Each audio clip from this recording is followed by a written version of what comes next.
tous et bienvenue sur ma chaîne de podcast du Cappuccino et des livres. Le temps d'un cappuccino, nous allons parler de livres et d'écriture, mais pas que. Je suis Jess Angel, j'aime autant lire des histoires qu'en raconter et j'avais envie de partager avec vous tout mon univers. Et quoi de mieux qu'un podcast pour le faire ? Alors allons-y, c'est parti.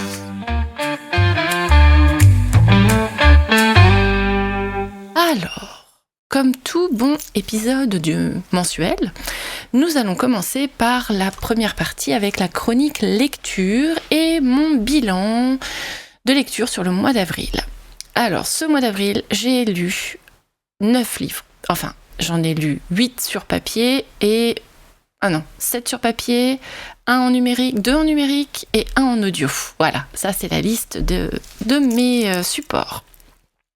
Alors, le premier livre que j'ai lu en ce mois d'avril, c'est Les filles de Witch Hazel House de Cécile Guillot et Nora Lake, publié chez Nemos dans la collection Naos. C'est un roman fantastique Dark Academia qui se situe dans la ville de Storm Hill et plus exactement dans l'école, l'académie Witch Hazel House. Les personnages principaux sont Lark, Violette, Willow, Misty et bien d'autres encore. En résumé, Lark vient d'être admise à Witch Hazel House, dans un programme spécial accueillant un petit groupe d'élèves pour étudier la littérature. Souffrant de TOC, trouble obsessionnel compulsif, elle espère prendre un nouveau départ.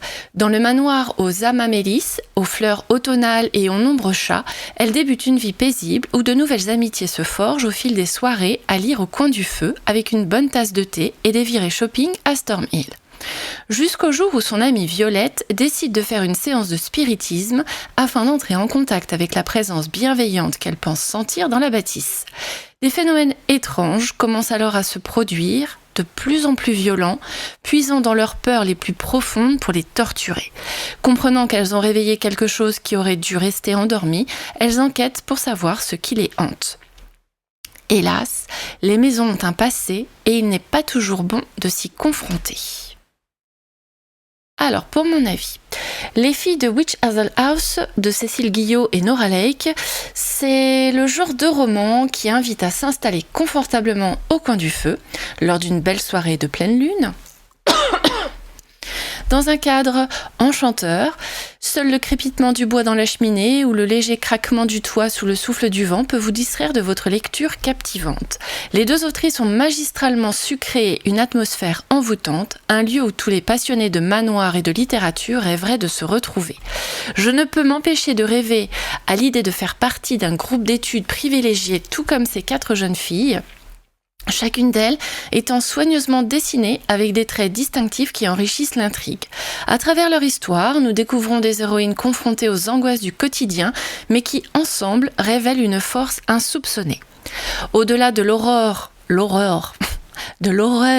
d'être hantées par un esprit tourmenteur qui s'acharne à miner leur morale, cette histoire met en lumière la résilience de nos héroïnes. Elles apprennent à faire front ensemble face à l'adversité, illustrant ainsi la puissance de la sororité et l'importance d'accepter les luttes de l'autre. Ce message empreint de solidarité et de transformation est brillamment transmis par les autrices, touchant le cœur du lecteur.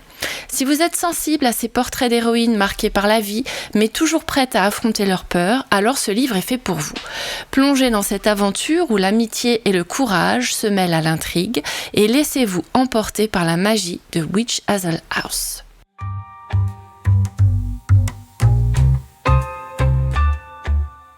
Le deuxième roman que j'ai lu, c'est La lignée des maudits de Bleuen Guillou, publié chez Didier Jeunesse.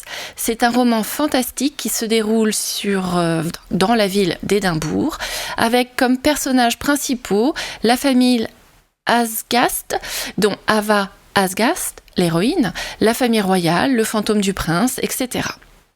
En résumé, Édimbourg, 1877. Dans une Écosse victorienne indépendante, la famille d'Ava a gravi les échelons de l'aristocratie en vendant ses services de médium à la noblesse. Plusieurs générations de services ou d'arnaques, car Ava est en réalité la seule à posséder un don, alors que son entourage est, lui, frappé d'une malédiction. Lorsque l'héritier du trône est assassiné, les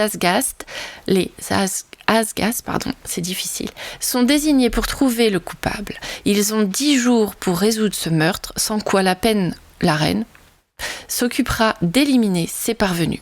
Le décompte a commencé pour Ava alors qu'un importun fait son apparition, le fantôme du prince, qui a bien l'intention de déterrer les secrets familiaux. Alors pour mon avis, j'ai été véritablement enchantée par ce roman. Cet ouvrage est un véritable bijou visuel d'abord, sublimé par les superbes illustrations de Pauline Gallois.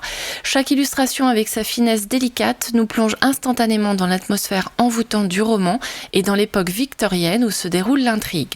De la couverture à rabat au jaspage, chaque dessin est une invitation à explorer un univers que j'ai trouvé riche et fascinant. Le roman mêle habilement fantômes et enquête, captivant mon attention dès les premières pages. L'héroïne, Ava, est particulièrement attachante. Sa capacité à voir les esprits, ainsi que son évolution marquante tout au long de l'histoire, en font un personnage que j'ai adoré suivre. La dynamique familiale d'Ava, où la vision des fantômes est perçue comme un business, complique son acceptation de son don. Pour elle, être médium ne se limite pas à des séances de spiritisme. C'est plutôt un fardeau quotidien. Elle doit faire face à la réalité saisissante de voir des êtres éthérés, des personnes mortes, souvent victimes de tragédies, qui cherchent désespérément à être entendues. Cette dimension sombre et complexe de son don ajoute une profondeur à son personnage, nous permettant de comprendre les défis qu'elle doit surmonter. Malgré ses efforts pour cacher son don à sa famille qui l'exploiterait sans hésitation, Ava se retrouve entraînée dans une quête de vérité aux côtés d'un fantôme déterminé à révéler un passé trouble.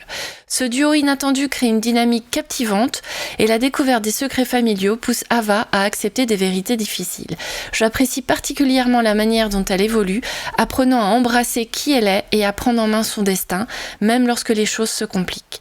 Si cette exploration des thèmes de la vérité et de l'identité vous intrigue, je vous encourage vivement à plonger dans ce roman, vous ne serez pas déçus.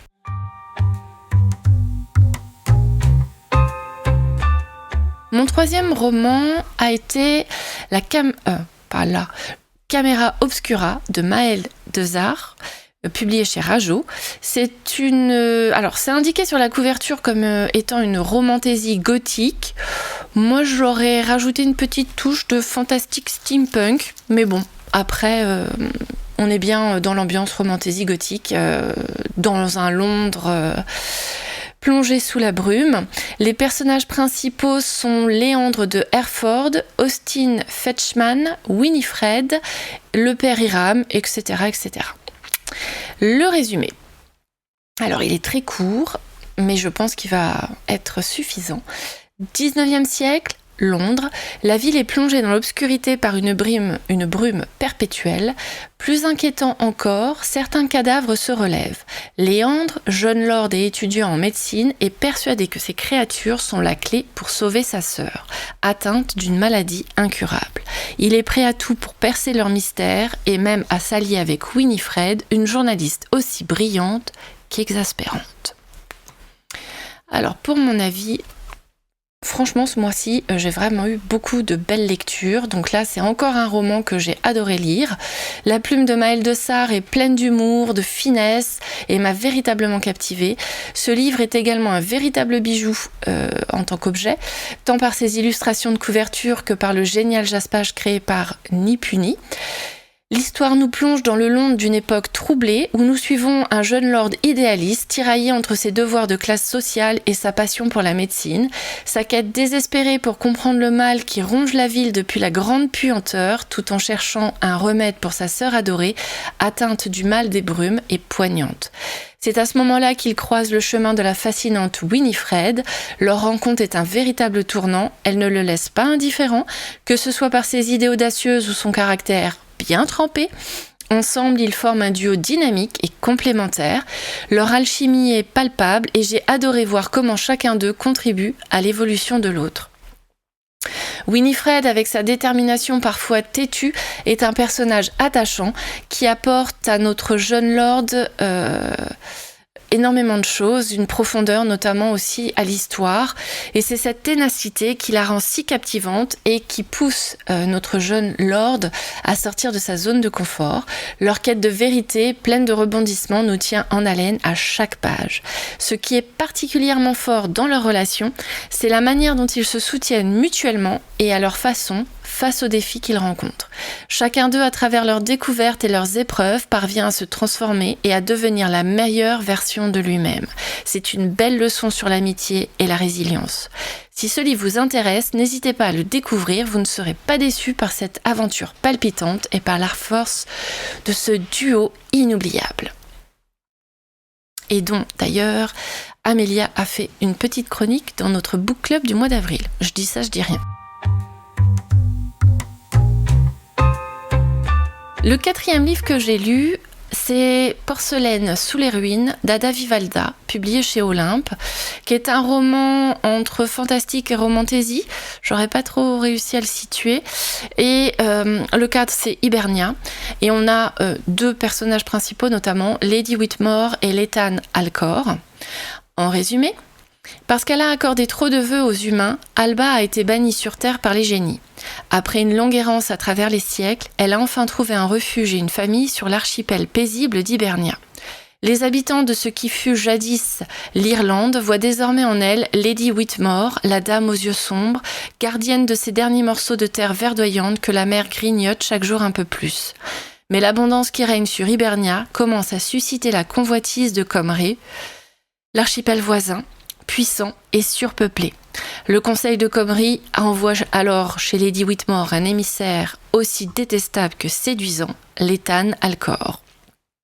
Tout juste élu conseiller, Lethan a une mission cruciale, percer le secret de la richesse d'Hibernia. Et pour y parvenir, il est prêt à user de ses stratagèmes les plus redoutables contre Alba et ses proches. La cohabitation risque d'être un petit peu orageuse. Alors, mon avis. Ce livre ayant été présenté par moi lors du book club du mois d'avril, je ne vais pas trop m'étendre sur le sujet, mais si vous voulez en savoir plus, cet épisode est déjà disponible, alors n'hésitez pas à aller l'écouter. Mais en résumé pour mon avis, mon expérience de lecture initiale a été un petit peu difficile, marquée par une immersion très lente dans un univers très complexe. Ce dernier évoque la tension entre 2 mondes, Comrie en proie à la famine et Hibernia, un havre de paix. Le personnage de Lethan Alcor, représentant du conseil de Comrie, est perçu comme un antagoniste détestable, tandis qu'Alba, d'Hibernia, incarne la bienveillance. Malgré des débuts ardus, l'intrigue évolue vers une compréhension mutuelle entre les personnages, offrant un dénouement émouvant malgré toutes les péripéties. Bien que le roman ne soit pas un coup de cœur pour moi, il m'a touché bien plus que je ne l'aurais pensé, et je recommande tout de même cette œuvre mêlant romantasy, dystopie et post-apo. Le 5e livre que j'ai lu, c'est Le Chant des géants de David Brie, publié dans ma version chez Pocket et publié en grand format aux éditions HSN, L'Homme sans nom. C'est une fantaisie qui se déroule sur l'île d'Ouestan, avec comme personnages principaux les princes de Lonan, Ianto et Bran, la reine Syl de Rivest, Morfessa, Suantringe, j'espère que je prononce bien, etc., etc. En résumé, je vais vous raconter une histoire, celle de notre île de Ouestan, où dorment 3 géants. Bale, aux rêves de mort et de musique, le Borsham, mère du brouillard, des champs, des collines et des plaines, et enfin le puissant Fraesh, aux songes de gloire et de bataille. Je vais vous parler de guerre, d'amour et de trahison, de cris, de sang et de larmes. Je vais vous parler de grands espoirs, de ce qui est vain, de ce qui meurt. Alors fermez les yeux, laissez-vous aller. Voilà, mon histoire commence sur la lande, en bord de mer, dans le château de l'étrange roi Lothar. Ça met tout de suite dans l'ambiance, je crois. Alors, mon avis. Dans Le Chant des géants, David Brie nous plonge dans un véritable conte, comme si nous étions assis autour d'un feu crépitant dans une taverne, captivés par les récits d'un narrateur talentueux. L'histoire suit la relation complexe entre deux frères, héritiers d'un trône, qui naviguent entre la douceur de l'enfance et les rigueurs de l'âge adulte. Au fil des pages, nous assistons à l'évolution de leurs liens, marqués par des différends, des incompréhensions et des complots politiques qui viennent entacher leur fraternité. L'auteur réussit à capturer la beauté d'une histoire d'amour qui, elle aussi, modifie la dynamique entre les personnages. Ce roman nous fait vivre une transition poignante, passant des jeux innocents de l'enfance à des enjeux adultes où chaque voix, chaque mot et chaque décision pèsent lourdement sur l'avenir. Si vous êtes amateur de scènes de bataille épiques et de récits riches en émotions, Le Chant des géants est sans aucun doute un livre à découvrir. Préparez-vous à être transporté dans un monde où l'aventure et les dilemmes humains se mêlent avec brio. Le 6e livre du mois d'avril, c'est Sous la brume de Yann Bécu, reçu en service presse par Ned Gallet et par HSN, la maison d'édition de l'Homme sans nom. C'est un roman que je situerais en genre entre la littérature blanche et la science-fiction, voire peut-être un roman d'anticipation. J'avoue que j'ai pas trop su bien le situer. Le cadre, c'est entre Paris et Lisbonne. Et on suit l'histoire des personnages de Arthur Pivert, Manon Chabal, Carmen Cruz, Souki, entre autres. En résumé, imaginez une technologie capable de repêcher des sons dans les objets du passé. Le papyrus Jarf recracherait des pistes audio millénaires. Entre Toura et Gizeh, on entendrait les voix des Égyptiens chargés d'alimenter en pierre la future pyramide de Khéops. Les céramiques mycéniennes nous ouvriraient les ports dérobés de la Grèce antique.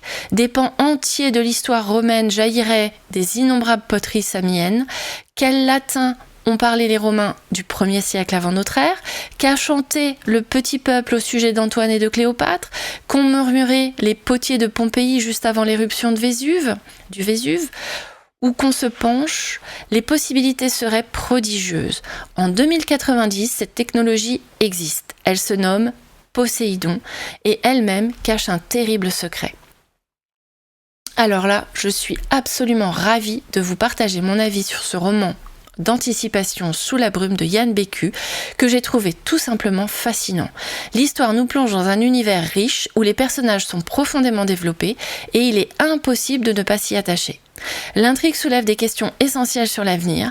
Que reste-t-il de notre passé lorsque les reliques sont analysées par une intelligence artificielle, ne laissant derrière elles que des échos, des bribes vocales, tout en les réduisant à l'état de poussière, enterrées dans le cimetière des intouchables. Ce dilemme entre la préservation et la destruction du passé pour en tirer profit, symbolisé par une monnaie, appelée les creds, qui permet de survivre, est au cœur de la réflexion. La brume, un élément central de l'histoire, est utilisée pour révéler les secrets archéo-acoustiques des antiquités. On découvre comment cette substance est exploitée par Poséidon, l'entreprise qui contrôle l'intelligence artificielle, tout en étant détournée par ceux qui cherchent à en tirer un avantage personnel. Ce trafic soulève des enjeux moraux. Jusqu'où peut-on aller pour préserver notre héritage culturel sans risquer d'y perdre son esprit ? Le roman nous entraîne dans une enquête policière palpitante où nous suivons 4 personnages principaux confrontés à une multinationale aux intentions obscures. Quelles vérités vont-ils découvrir sur eux-mêmes et sur le monde qui les entoure ? Si vous êtes passionné par les futurs possibles, les débats sur l'importance de l'histoire et du passé de l'humanité, alors Sous la brume est un incontournable. Ce livre a été un véritable coup de cœur pour moi et je suis convaincue qu'il saura vous captiver tout autant.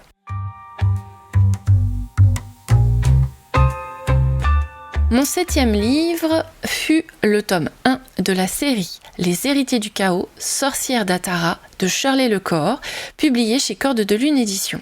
C'est une fantaisie qui se déroule dans le royaume d'Atara, entre autres, avec comme personnages principaux Freya, Hazel, Mist, Kael, Firgal, j'espère que je prononce bien. En résumé, même si tout a été ravagé, que le royaume d'Atara est gangréné, le chaos n'a pas encore complètement gagné. Je m'appelle Freya et aujourd'hui je vais mourir. Pendue pour un crime terrible, pendue pour ce que je suis, une sorcière. Depuis la mort de son époux, la reine Téméra est partie à la chasse. Aidée de son fils par alliance, le traqueur, elle sème la terreur dans tout le royaume et même au-delà. Je ne les crains pas, je les hais. Et je n'ai pas peur de mourir. Ce qui m'effraie est tout autre. Alors que j'expirerai, une déesse est venue à ma rencontre et m'a confié une mission. Celle de sauver toutes les sorcières. Je m'en sais incapable. Comment pourrais-je les aider alors que mes dons me terrorisent ? Comment pourrais-je les aider alors que je suis une anomalie, une sorcière liée à aucun des 4 éléments ? Pour Hazel, oui, j'essaierai. Celle pour qui j'ai donné la vie et la donnerai encore, ma petite sœur que le traqueur souhaite tuer à son tour. Il ne l'aura pas. Alors, pour mon avis, je souhaite d'abord souligner la beauté de l'édition reliée de ce livre. Le travail éditorial est tout simplement remarquable. La couverture ainsi que les décorations intérieures signées Axel Davis, accompagnées des illustrations des personnages et des lieux, nous plongent immédiatement dans l'univers fascinant créé par Shirley LeCor. Chaque personnage est superbement développé, ce qui nous donne envie de les suivre dans ce monde où le chaos s'immisce partout, menaçant la survie des sorcières du royaume. Nous découvrons leur histoire et leur lutte pour s'affirmer pleinement. Nos héros doivent surmonter de nombreux obstacles et trahisons, et Shirley LeCor ne leur épargne rien, ce qui contribue à la richesse de cette histoire. Bien qu'il y ait quelques facilités scénaristiques à certains moments, l'intrigue est bien construite et nous tient en haleine tout au long de l'aventure. Freya, en particulier, est une jeune femme fascinante. J'ai beaucoup apprécié son évolution vers une version d'elle-même de plus en plus sûre et ouverte aux autres. Éprouvée par la puissance de ses pouvoirs, unique en leur genre, elle cherche à comprendre son identité. Chaque rencontre sur son chemin lui apporte des indices précieux, l'aidant à répondre aux questions qu'elle se pose, laissée sans réponse après la disparition soudaine de sa mère, survenue quelques années auparavant. Sa détermination à protéger sa sœur Hazel, qui est une sorcière de la terre, la pousse à faire tous les sacrifices nécessaires. C'est cette force intérieure qui rend Freya si attachante.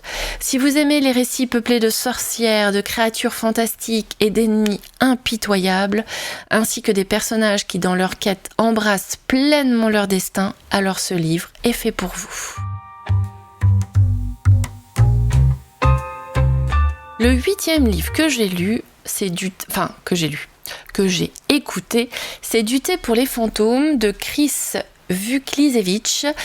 C'est ma lecture audio du mois que j'ai eue grâce à un crédit sur Audible. C'est une histoire dans le genre du fantastique qui se déroule entre Begoumas, Nice et l'Espagne.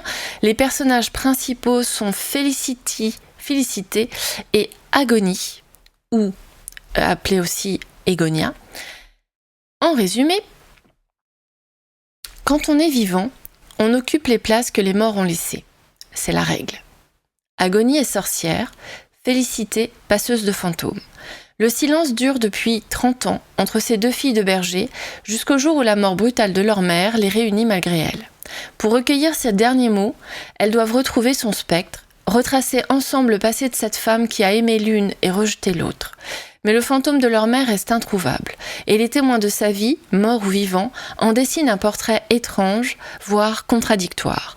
Que voulait-elle révéler avant de mourir ? Qui était vraiment cette femme fragmentée, multiple ? Leur quête de vérité emmènera les sœurs des ruelles de Nice au désert d'Almeria, de la vallée des merveilles aux villages abandonnés de Provence et dans les profondeurs des silences familiaux. Entrez dans le salon de thé, prenez une tasse chaude à l'abri de la pluie et écoutez leur histoire. Alors, mon avis. Je ne m'attendais pas à ce type de roman, mais j'ai été agréablement surprise par la richesse de cette expérience d'écoute-lecture, puisque c'était un livre audio. La voix de la narratrice s'accorde parfaitement à l'ambiance et à la personnalité des personnages principaux, Félicité et Agonie, surnommée également Egonia. La plume de l'autrice est un véritable délice, pleine d'images évocatrices et de souvenirs touchants. On se laisse emporter aux côtés des héroïnes à travers les différents lieux qu'elles explorent en quête de la mémoire de leur mère. Au fil de leur voyage, on découvre bien plus que l'histoire de ces 3 femmes. On s'immerge dans les récits des nombreuses autres femmes qu'elles rencontrent et apprennent à connaître.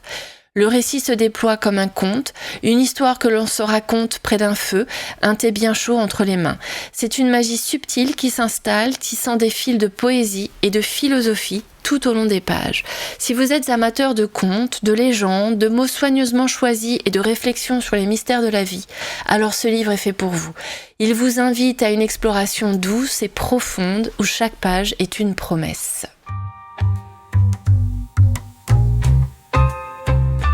Le 9e livre que j'ai lu, c'est la première partie c'est le tome 1, pardon. Oui, c'est la première partie de la série. Donc le tome 1 de La prophétie de l'ambre, le dernier phénix de Karina Rosenfeld, reçu en service presse par NetGalley et publié chez Gulfstream Éditeur. C'est un roman de fantasy qui se déroule dans l'empire, d'Yastraya, j'espère que je prononce bien, avec comme personnages principaux Zahir et Ashaya. En résumé, un nouvel empereur confronté à un héritage maudit et à une funeste prophétie. Une jeune femme qui ignore tout des pouvoirs dont elle est détentrice. Dans l'empire d'Yastraya, chaque individu reçoit dès la naissance un sceau qui guidera son existence. Seuls les empereurs de la lignée du Phénix peuvent le transmettre à leurs successeurs, qui héritent ainsi du savoir et des tourments des générations passées. Les sœurs du secret fécond, qui ont appris à Ashaya à maîtriser les sceaux, ont toutes été massacrées sur ordre de l'empereur. Unique rescapée, la jeune fille n'a alors plus qu'une raison de vivre, tuer cet assassin. Mais celui-ci meurt avant qu'elle n'y parvienne. Ce sera donc son héritier, le prince Zahir, qui subira sa vengeance. Celle qui n'a jamais désiré régner vient en effet... puisque Zahir c'est un prince, celui qui n'a jamais désiré régner vient en effet de recevoir le sceau impérial à travers lequel les voix de ses ancêtres lui soufflent une prophétie annonçant la fin de sa lignée maudite. Se pourrait-il qu'Ashaya soit l'instrument d'une destinée implacable qui fera de Zahir le dernier phénix ? Alors, pour mon avis, ce roman a été une magnifique découverte pour moi. Dès les premières pages, j'ai ressenti un attachement profond pour les 2 personnages principaux, dont la relation évolue de manière touchante et authentique. Bien que des événements graves se déroulent dans ce royaume, j'ai trouvé que la lecture était très cosy, presque réconfortante. L'univers créé par l'autrice m'a complètement captivée, me permettant de m'évader dans un monde riche en magie et en émotions. Les personnages sont non seulement forts, mais ils portent également le poids du passé, de leurs ancêtres, ce qui ajoute une dimension poignante à leur quête. Chacun d'eux aspire à transformer le monde en un lieu plus léger et harmonieux pour tous les habitants du royaume. Cet objectif commun qui les unit rend l'intrigue d'autant plus captivante et leur relation encore plus belle à suivre. Comme vous pouvez le constater, j'ai vraiment aimé ce roman et je vous le conseille si vous cherchez un monde de fantaisie bien construit et dans lequel vous pourriez vous sentir chez vous. C'est une lecture qui allie magie, émotion et une belle exploration des relations entre les personnages. Et voilà pour mes 9 lectures du mois d'avril. Et ouais, déjà.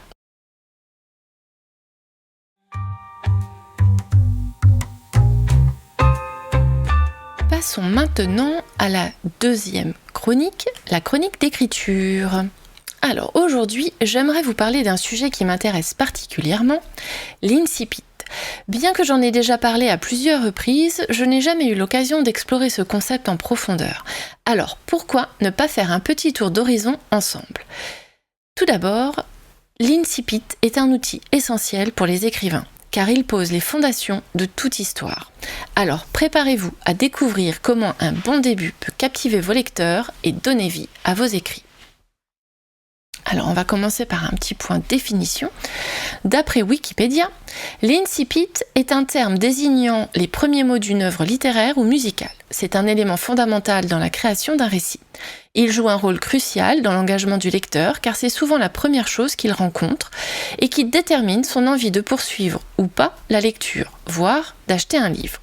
En effet, beaucoup de lecteurs, moi y compris, ne se lancent jamais dans l'achat d'un livre sans avoir d'abord lu ses premières lignes.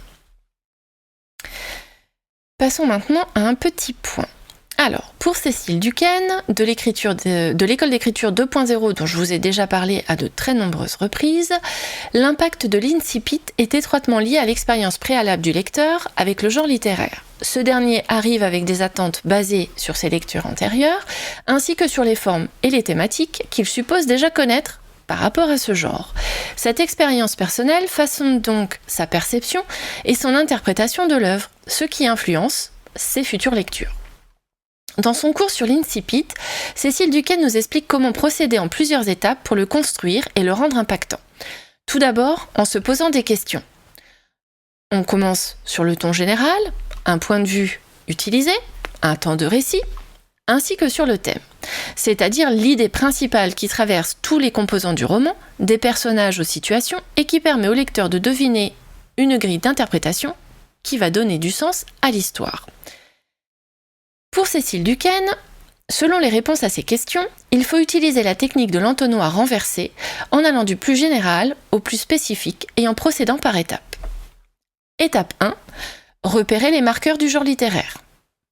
Étape 2, repérer les marqueurs de l'univers et ou de l'arène du récit. Par exemple, à quel endroit très précis et spécifique commence le récit. Étape 3, choisir le ou les personnages de la première scène et l'ordre dans lesquels les introduire. Étape 4, trouver le problème principal des personnages afin que l'intrigue démarre dès la première page. Étape 5, réfléchir au contenu de base de votre première phrase. Étape 6, trouver la tonalité et le rythme de cette première phrase. Et étape 7, écrire l'accroche et le truc en plus de votre première phrase. Pour Virginie Vincent dans son livre « Écrire une nouvelle en 7 jours » et Clémentine Beauvais dans son livre « Écrire comme une abeille », elles nous expliquent toutes les deux qu'il existe différents types d'incipit. L'incipit statique, qui va décrire le décor, le cadre, l'époque, le personnage principal, et qui va servir à informer. Il n'y a pas d'action. L'incipit progressif, qui va donner des infos au compte-gouttes et qui ne répond pas à toutes les questions relatives à la présentation de l'univers, ce qui est tout à fait normal pour un début de texte.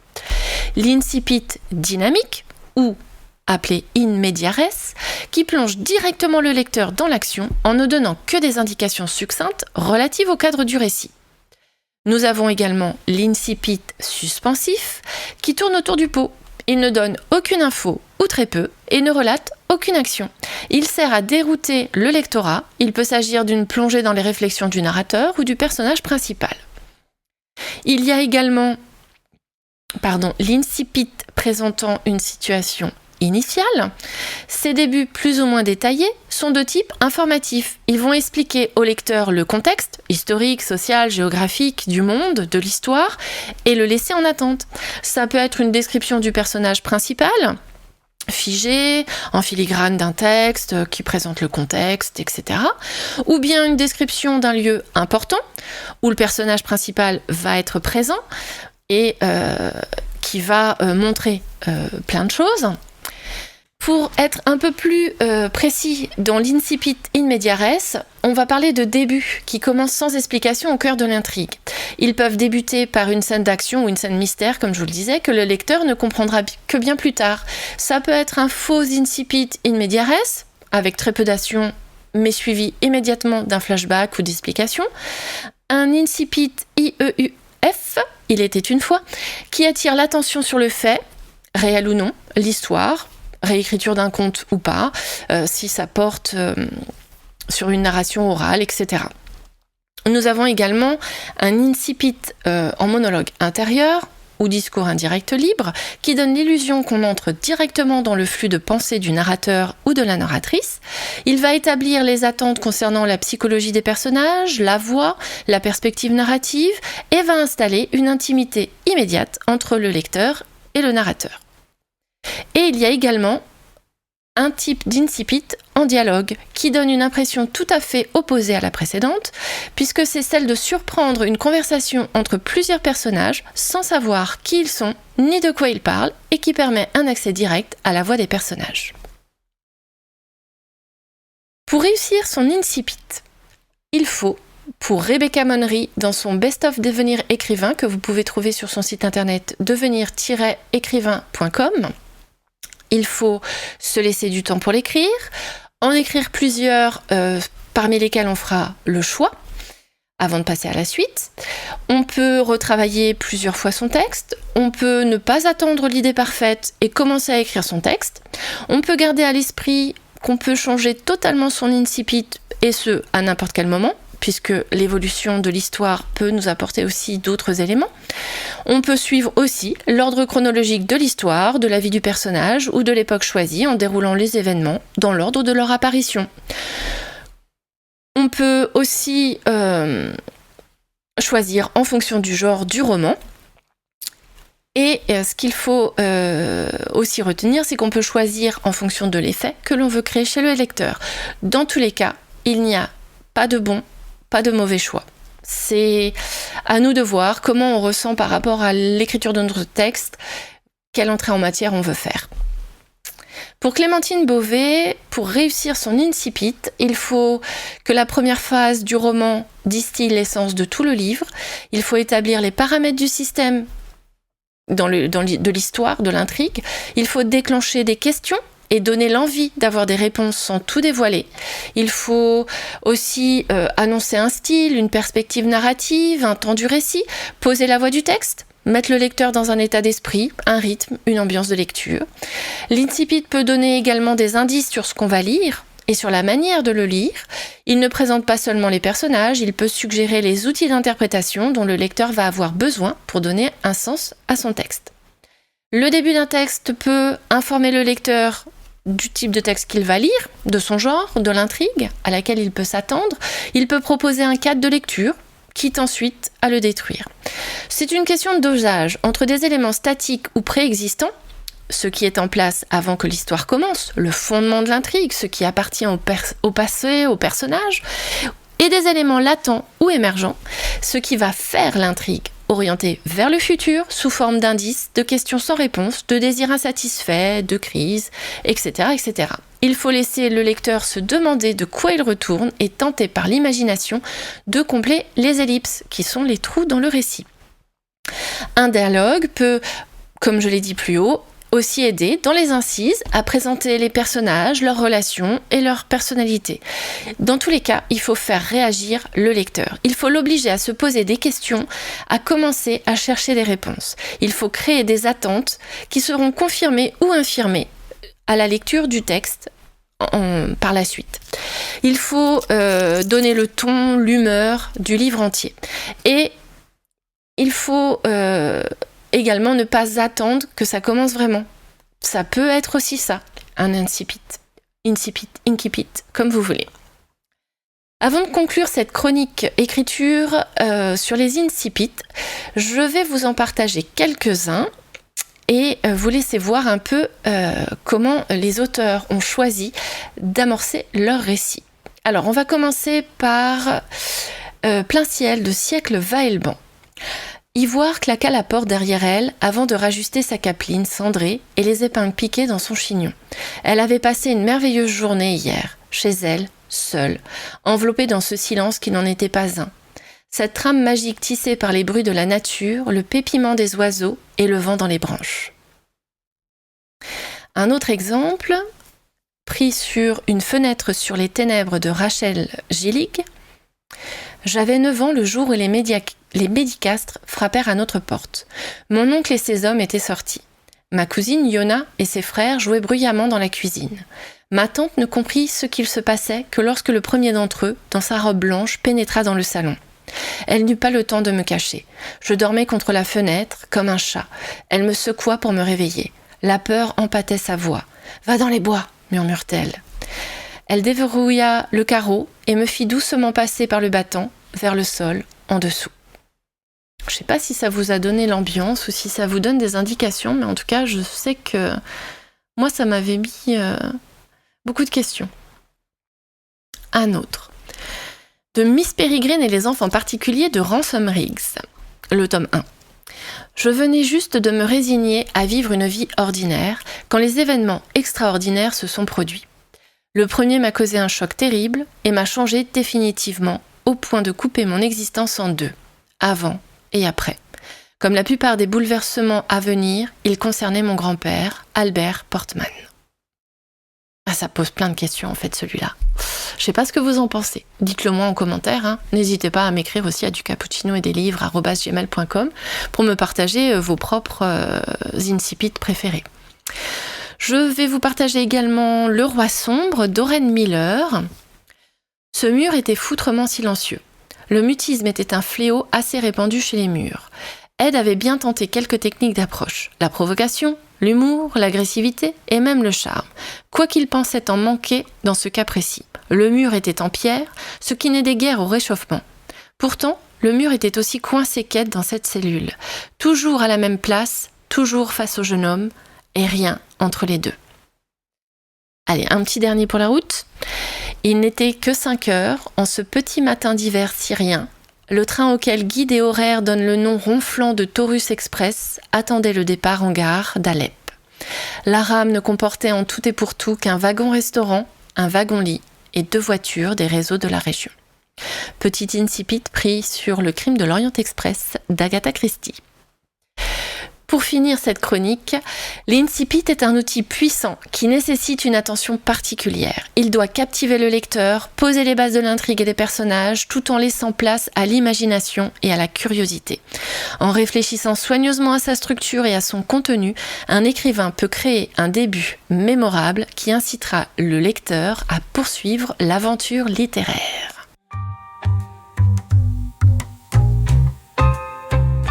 Dans notre 3e partie, la chronique mais pas que, aujourd'hui je vais vous partager 2 chaînes YouTube que j'apprécie particulièrement.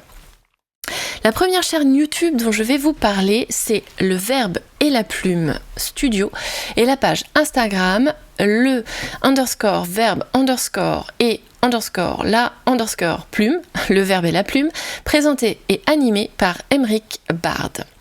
Je vous mettrai l'adresse de la chaîne YouTube dans la barre de description, ne vous inquiétez pas.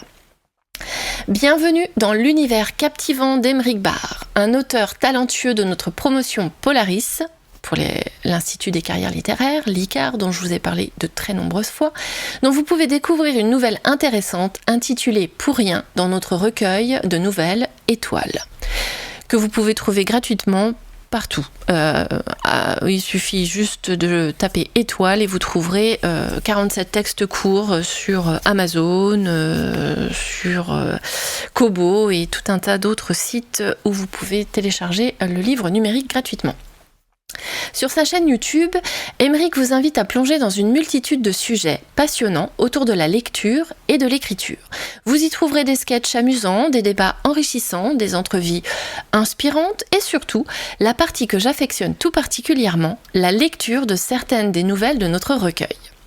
Laissez-vous envoûter par la voix chaleureuse de ce conteur né qui sait si bien faire vibrer les mots et donner vie à ses divagations poétiques.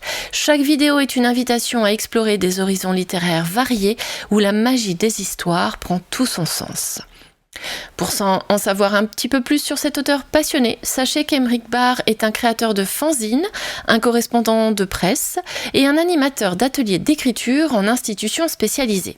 Sa plume et son verbe lui permettent d'explorer divers styles, allant du slam à la nouvelle ou même au scénario de jeux de rôle.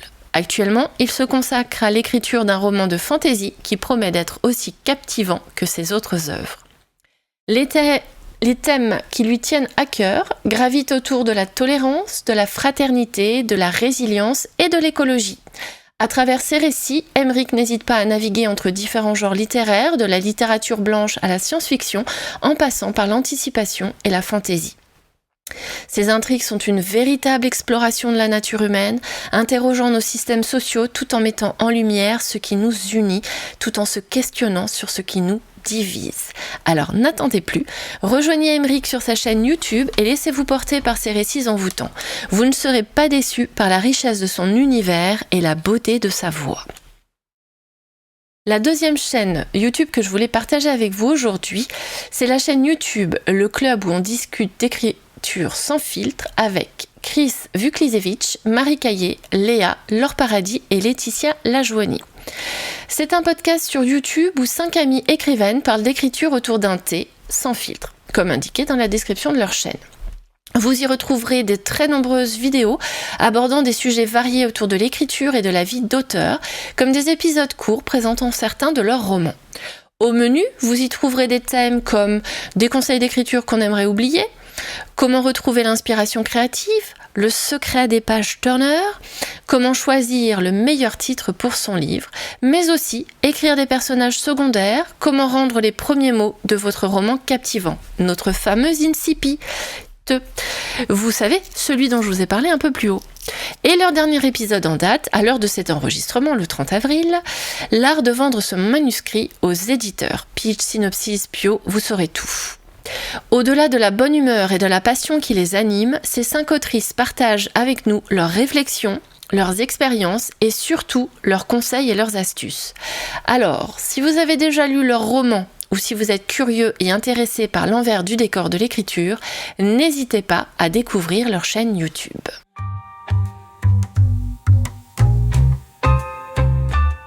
Passons maintenant à la dernière chronique de notre épisode, la petite question du jour. Alors, la question que je me suis posée ce mois-ci, c'est quels livres m'ont vu franchir les différentes étapes de ma vie ? Laissez-moi vous expliquer le concept.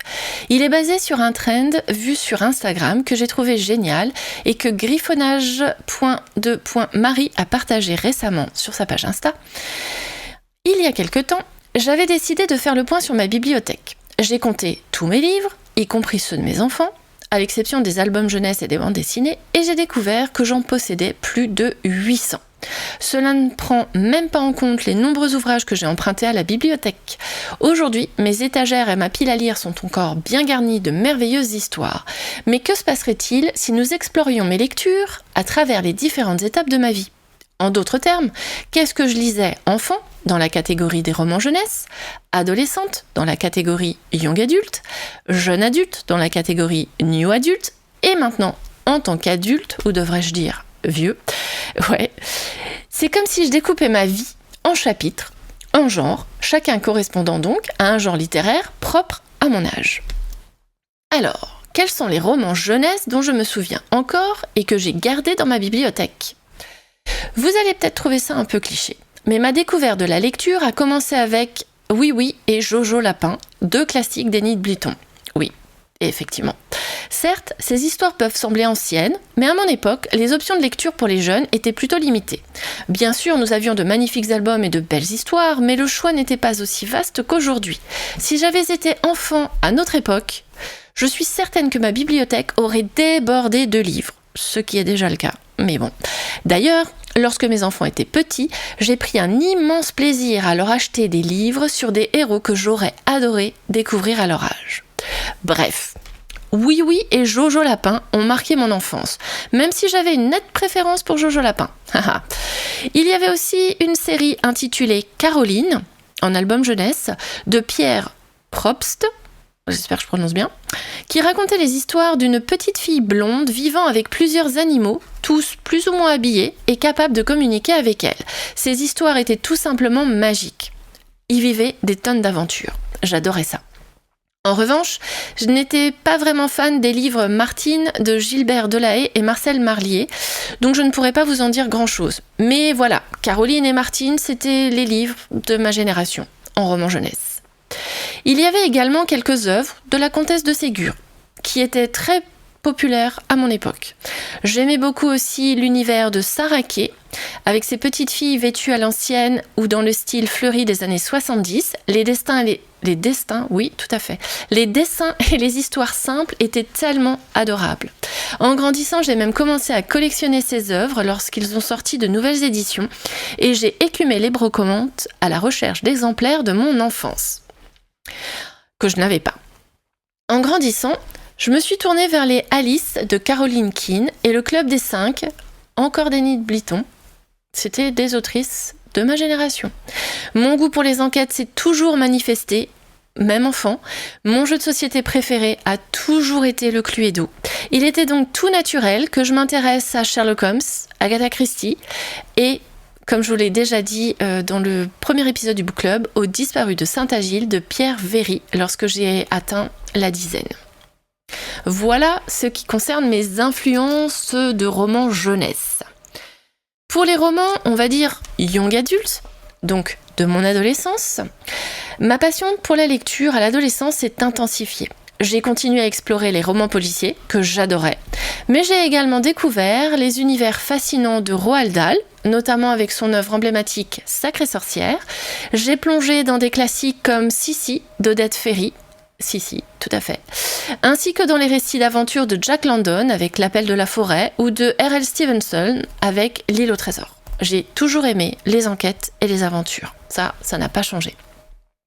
En grandissant, je passais de plus en plus de temps à la bibliothèque, à la recherche de livres qui pourraient me captiver, souvent au détriment d'autres activités, parce que je me souviens que pendant les vacances, je passais mes journées à lire.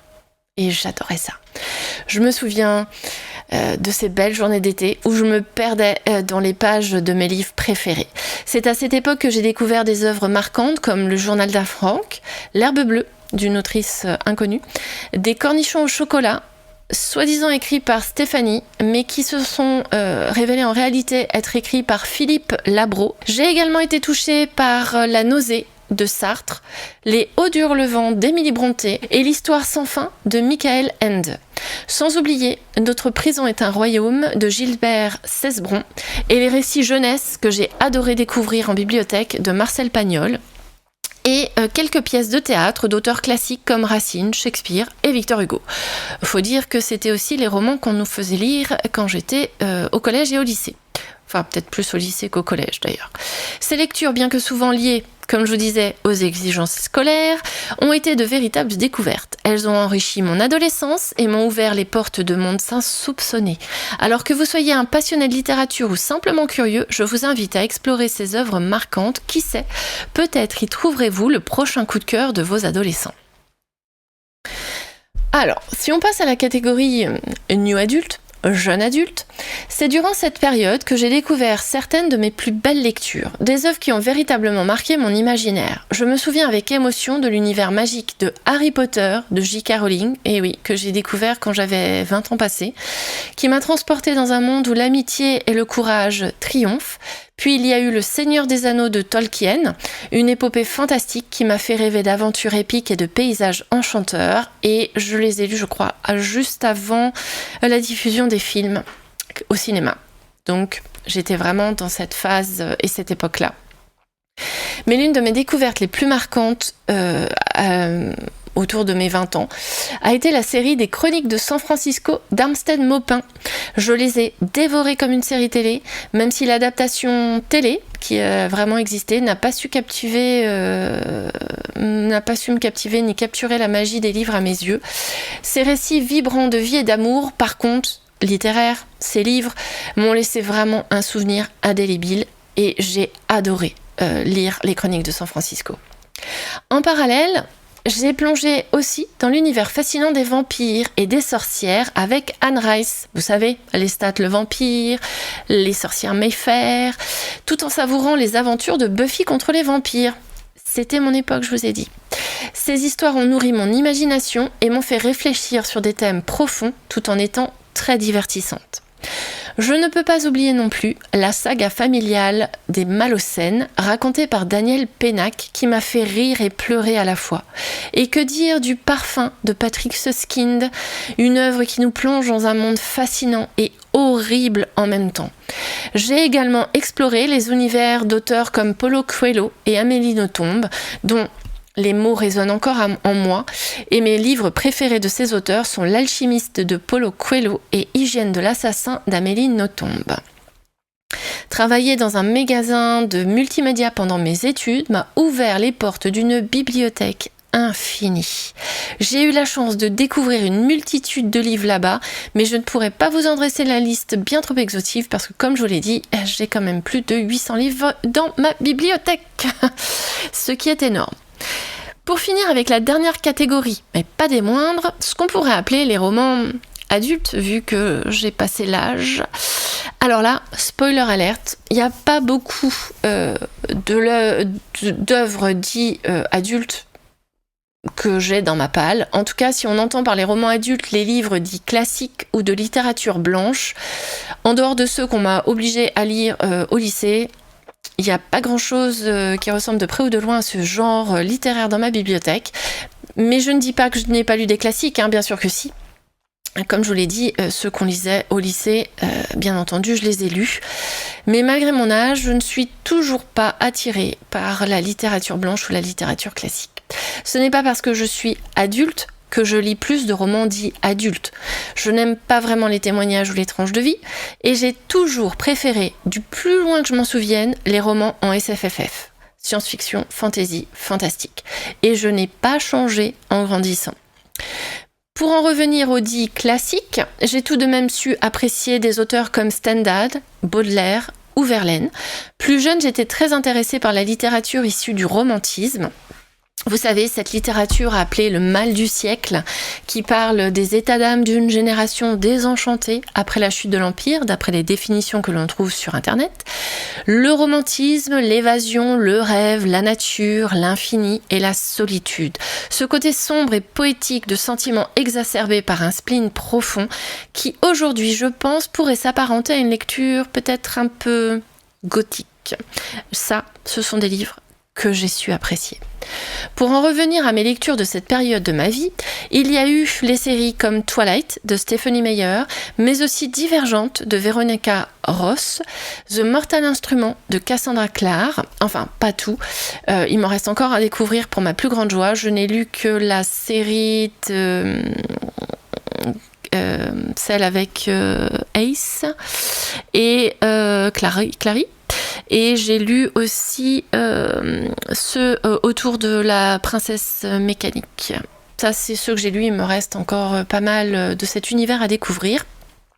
Je me suis également mise à lire les Millennium de Stieg Larsson et David Lagercrantz. C'est là où j'ai découvert les polars suédois, nordiques, que je me suis mis à vraiment adorer et qui m'ont poussé à lire aussi Camilla Läckberg. Mais je l'ai découvert beaucoup plus tard, mais ça reste dans le même genre.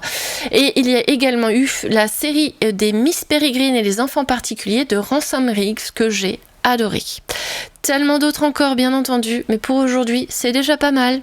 Vous avez vraiment un ordre d'idée général de ce qui m'a construit en tant qu'enfant, puis adolescente et enfin adulte à travers mes lectures.